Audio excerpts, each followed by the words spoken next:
استضافة المغرب لكأس العالم 2030 إلى جانب إسبانيا والبرتغال تعتبر لحظة تاريخية بكل المقاييس. إنها فرصة ذهبية لتعزيز مكانة المملكة على الساحة الدولية ودفع عجلة التنمية في مختلف المجالات. من جهة، الحدث يحمل في طياته الكثير من الإيجابيات، ولكن من جهة أخرى لا يمكن إغفال بعض التحديات والعواقب المحتملة. من أبرز الإيجابيات نجد التأثير القوي على الاقتصاد الوطني.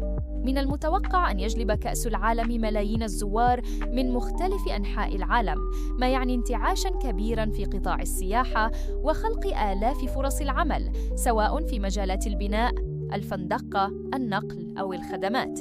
كما أن الاستثمارات الضخمة في البنية التحتية من ملاعب وطرق ومواصلات ستعود بالنفع حتى بعد انتهاء البطولة، مما يحدث نقلة نوعية في جودة الحياة داخل المدن المضيفة. إضافة إلى ذلك، ستسلط الأضواء العالمية على الثقافة المغربية الغنية، وسيتمكن العالم من اكتشاف وجه جديد للمغرب كشعب مضياف ودولة مستقرة قادرة على تنظيم أكبر التظاهرات الكروية. هذه الصورة الإيجابية ستعزز من جاذبية البلاد للاستثمارات الأجنبية والشراكات الدولية. لكن لا يمكننا تجاهل الجانب الآخر من الصورة، فمثل هذا الحدث يتطلب ميزانيات ضخمة وقد يشكل عبئاً ثقيلاً على الاقتصاد الوطني إذا لم يتم التخطيط له بشكل محكم وشفاف. هناك أيضاً مخاوف من تفاقم مشاكل اجتماعية مثل التهجير القسري لبعض الفئات لبناء المشاريع، أو تركيز الاستثمارات فقط على المدن الكبرى، مما يعمق الفوارق بين المناطق. من جهة أخرى، التجهيزات السريعة والمبنية فقط لأجل البطولة قد تتحول إلى ملاعب مهجورة إذا لم يتم استخدامها لاحقاً بشكل فعال، كما حدث في دول أخرى. أما الضغط على الخدمات العمومية مثل الماء والكهرباء والنقل فقد يتسبب في معاناة السكان خلال فترة البطولة. يبقى كأس العالم 2030 في المغرب حلماً جميلاً وفرصة نادرة. نجاحه أو فشله سيعتمد على قدرتنا على استثماره بحكمة والتوازن بين الطموح والواقعية، بين الاحتفال بالحدث العالمي وضمان مصلحة المواطن المغربي أولاً. بعيداً عن المشهد الرياضي، فإن استضافة كأس العالم تمثل ورشة وطنية شاملة. الدولة تصبح كأنها ورشة مفتوحة على مدار الساعة، طرقات تعاد تهيئتها، مطارات توسع، قطارات تحدث، ومشاريع عملاقة تطلق. وهذا ليس بالأمر السلبي، بل بالعكس هو فرصة لإعادة هيكلة البنية التحتية في المدن المغربية وربطها بأفضل المعايير العالمية، خاصة أن المغرب يسعى منذ سنوات إلى تحديث بنيته التحتية وتحسين جودة الخدمات، وكأس العالم قد يسرع هذا التحول. لكن يجب أن نتوقف ونتساءل: من المستفيد الحقيقي من هذه الاستثمارات؟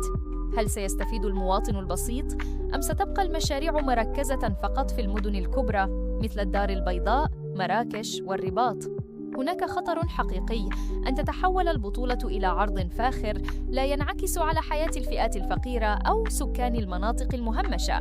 لذلك من الضروري أن يتم توزيع الاستثمارات بشكل عادل، وأن تشمل البنية التحتية التعليم، الصحة والنقل الجماعي، وليس فقط الملاعب والفنادق. من الجانب الاجتماعي، قد يحدث كأس العالم نوعاً من الحماس الوطني ويعيد الثقة للشباب المغربي، فالأجيال الجديدة ستشعر بالفخر وسترى في بلدها قدرة على التنافس مع أقوى الدول في التنظيم والتخطيط. كما أن وجود حدث عالمي بهذا الحجم سيفتح آفاقاً جديدة أمام الشباب، سواء في الإعلام، التكنولوجيا، الفندقة أو الرياضة، وقد يكون دافعاً لتطوير مواهب محلية وتدريب كوادر جديدة.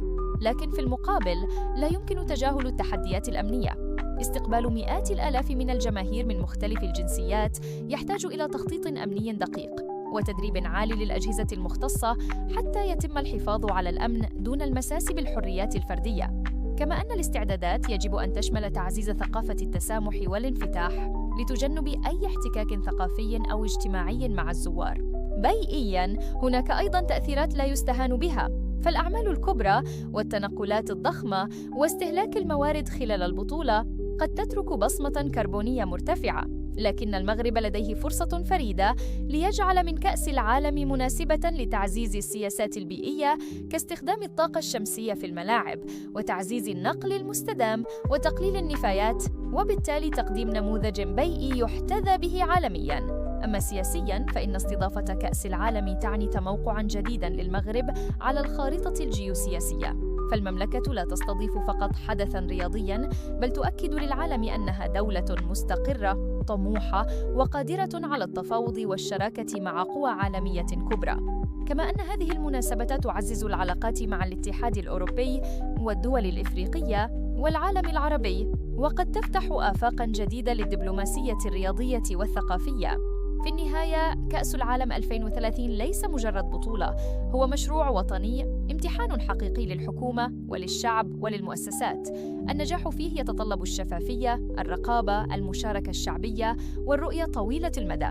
إذا تم التعامل مع الحدث بحكمة وتخطيط استراتيجي، فسيكون من أعظم الإنجازات في تاريخ المغرب. وإذا تم التعامل معه كفرصة دعائية عابرة، فقد تكون له عواقب وخيمة اقتصادياً واجتماعياً. من بين الجوانب التي لا يمكن إغفالها في هذا الحدث، هناك الدور الكبير الذي سيلعبه الإعلام الدولي. طوال فترة التحضير والبطولة ستكون كاميرات العالم موجهة نحو المغرب، وهذا يشكل فرصة نادرة لتقديم صورة حقيقية وإيجابية عن البلاد بعيداً عن الصور النمطية التي تسود في بعض وسائل الإعلام الغربية. المغرب من خلال تنظيم مشرف ومتقن يستطيع أن يثبت للعالم أن دولة عربية وإفريقية يمكنها أن تنظم بطولة عالمية بنفس الجودة التي تقدمها الدول المتقدمة. الإعلام سيصبح أداة قوية لرواية قصتنا، لعرض تقاليدنا، تنوعنا الثقافي، طعامنا، فننا، وتاريخنا العريق. كما أن تغطية إعلامية ناجحة ستزيد من شهرة البلاد على مستوى السياحة والاستثمار. لكن هذه الفرصة قد تنقلب إلى أزمة إن لم يتم التعامل معها باحترافية.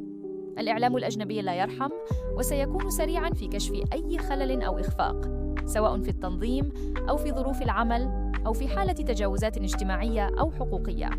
لهذا من الضروري أن تكون هناك لجان إعلامية مغربية على أعلى مستوى تتواصل بشفافية مع الرأي العام وترد على الأخبار المغلوطة وتبرز الإنجازات في وقتها. من الجانب الثقافي، كأس العالم ليس فقط منافسة رياضية، بل هو احتفال بشعوب العالم، والمغرب لديه رصيد غني يمكن استغلاله: فنون أمازيغية، موسيقى جناوة، الرقص الصحراوي، المطبخ المغربي، الصناعات التقليدية، كلها كنوز حضارية يمكن أن تتحول إلى مصدر فخر واعتزاز وفرصة للتسويق الثقافي أمام ملايين الزوار. لذلك من المهم أن تدمج الثقافة المغربية في كل تفاصيل البطولة، من تصاميم الملاعب إلى الفعاليات الموازية إلى الهدايا التذكارية، وحتى في برامج الترفيه والبث التلفزيوني. كل لحظة تعاش في البطولة يجب أن تروي حكاية مغربية وتشعر الزائر أنه في أرض ذات هوية وروح. أما بعد انتهاء البطولة، هنا يأتي السؤال الحقيقي: وماذا بعد كأس العالم؟ هل ستهجر الملاعب وتتحول إلى فضاءات فارغة؟